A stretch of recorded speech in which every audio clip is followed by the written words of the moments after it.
So, for example, uh,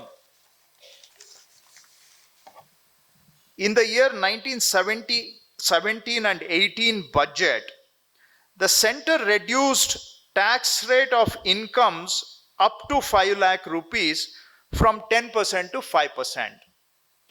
Now, to make up for the revenue loss, what the center did, they levied a surcharge on incomes above 50 lakh rupees.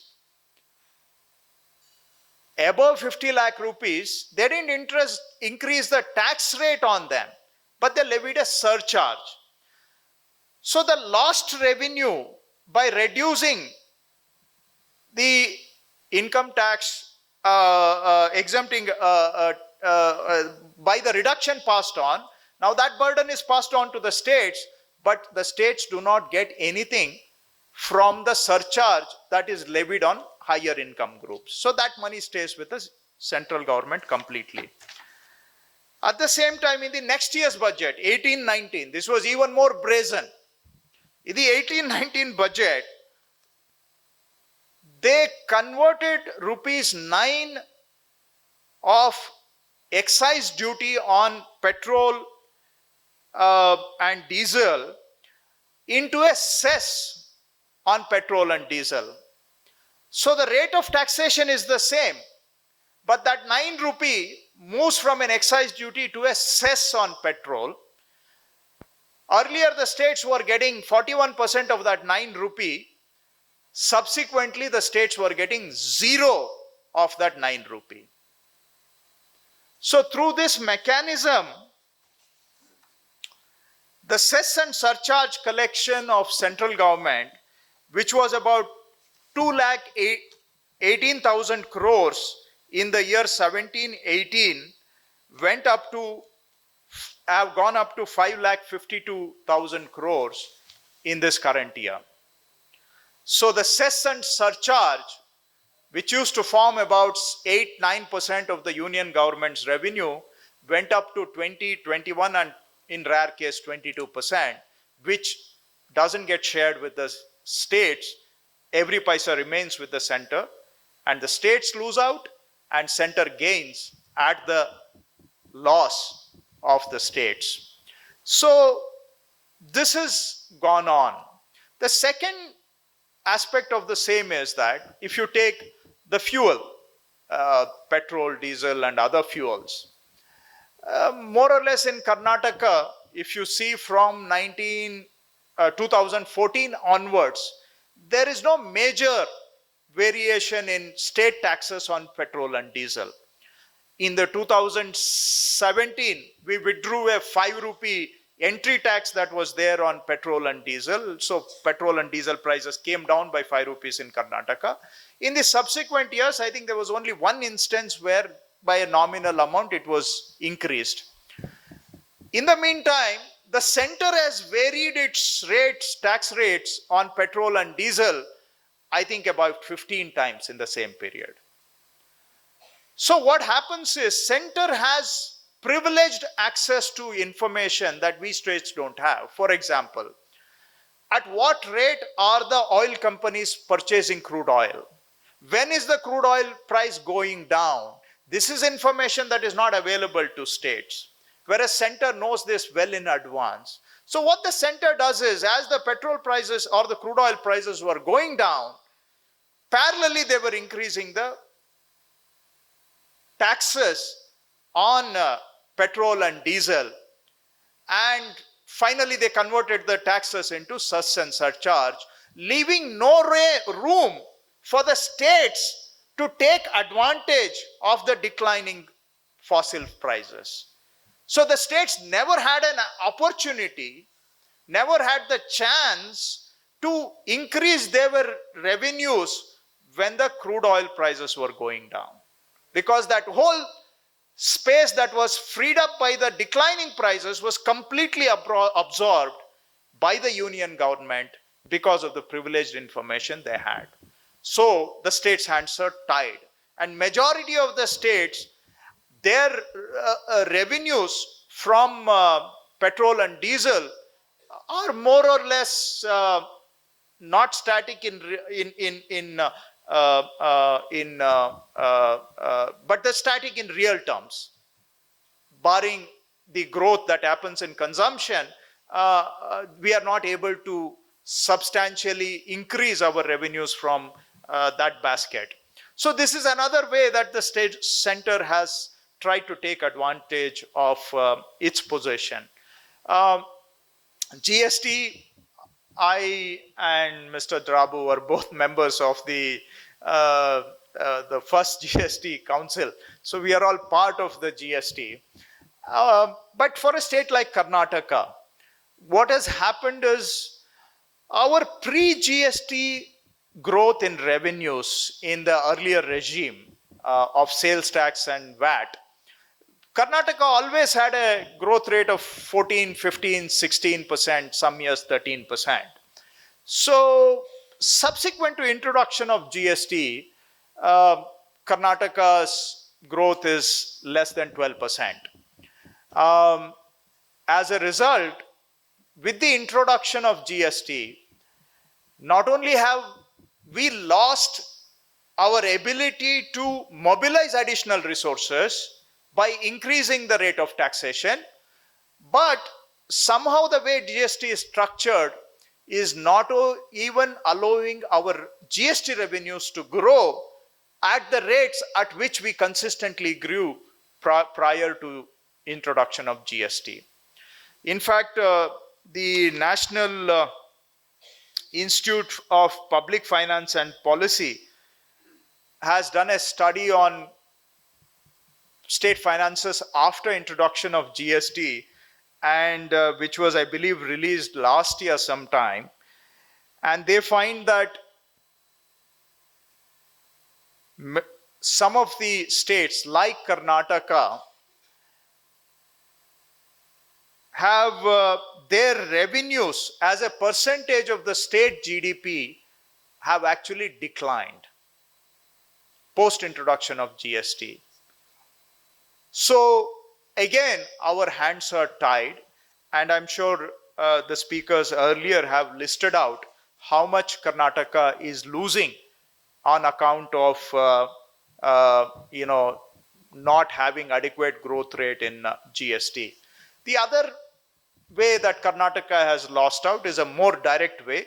The 14th Finance Commission gave us slightly 4.714% in the devolution formula, and the 15th Finance Commission has given us about 3.63%. So that's a straightaway slashing of 25% of Karnataka's share in the devolution. So I'm sure somebody, Honorable Chief Minister, would have shared with you that all these put together, 25% slash in Karnataka's share in devolution, the undermining of the consolidated account by shifting revenues into the Cess Surcharge account, the GST difficulties we are facing, all put together in a year or in every year, in current value, Karnataka is losing about 40 to 50,000 crores per year. And these are not of my making. These are not conscious choices I am making as a state of Karnataka. These are what I am subjected to due to decisions of the Finance Commission or decisions of the Union government. But who is facing the consequences is the state of Karnataka, which is losing between 40 to 50,000 crores per year. Now, I've said this when I was in the opposition, when I didn't have access to some of the data. Now that I'm in government, I managed to sit with the finance department and understand the numbers. And again, it comes to the same figure and same conclusion. So, some of the stress that a state like Karnataka is facing and the increasing murmurs of financial distress that are just outside Karnataka's doorstep are not because of what the state of Karnataka is doing or not doing. It's due to externalities that are mostly with the union government or with the finance commission, over which I have very little leverage. So this sort of a dependency on somebody else and this sort of not being able to actively shape these factors undercuts my fiscal federalism, makes me dependent on somebody else, and hence undermines fiscal federalism. So that's the broad point that I wanted to make, but with narration of actual instances and illustrations. Now, of course, as a state of Karnataka, we have even more issues. Now, I'm sure the Honorable Chief Minister has flagged those issues. Karnataka's per capita income is relatively high. But it's relatively high because we factor in a lot of the IT and BT value creation that happens in Bengaluru. Fair enough. There is a consequence of that on the income. But since IT, I don't get any revenue from IT exports. At the same time, IT turnover is calculated as part of my per capita income. But at the same time, I don't get any revenue from the IT industry.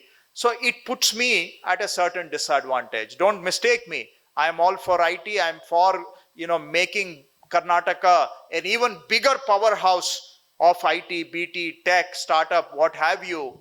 But it also puts me at a situation where the Finance Commission somehow thinks there is nothing they can do about it. But we presented to them in great detail parts of Karnataka where the per capita income is way below the national average. But the Finance Commission chooses not to take cognizance of that because they said the terms of reference doesn't allow us to look at all these things, right?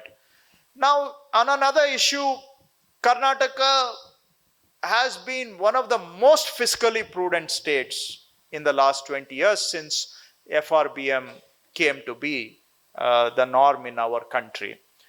Barring one COVID year and this year, we have very assiduously adhered to FRBM norms. So we don't get any incentive from the Finance Commission for being a fiscally prudent state, or for being a high tax efficiency state, or for any other administrative measures we take. On the other hand, on and off, finance commissions have been giving revenue deficit grants to states that every year indulge in revenue deficit. Now, whether revenue deficit grant should be given by the Finance Commission or not is a separate debate. And I'm willing to have that debate, but this is not the forum to have that debate. But my point here is that states like Karnataka, which do not indulge in revenue deficit grant, do not get additional grants from the Finance Commission. And we don't even get any incentive for being fiscally prudent. But at the same time, other states get more money from the Finance Commission because they are incurring revenue deficit grants in violation of FRBM Act. So again, Karnataka loses out on that. So through all these issues, a state like Karnataka is getting into, in my view, a difficult terrain going forward as well. We are going to face some challenges. Another way of illustrating what I have said so far, which I'm sure Honorable Chief Minister or Mr. Rai Reddy would have pointed out, was that how much do I get from the union government? Primarily, we get through two baskets. One is the devolution and the other is the centrally sponsored schemes.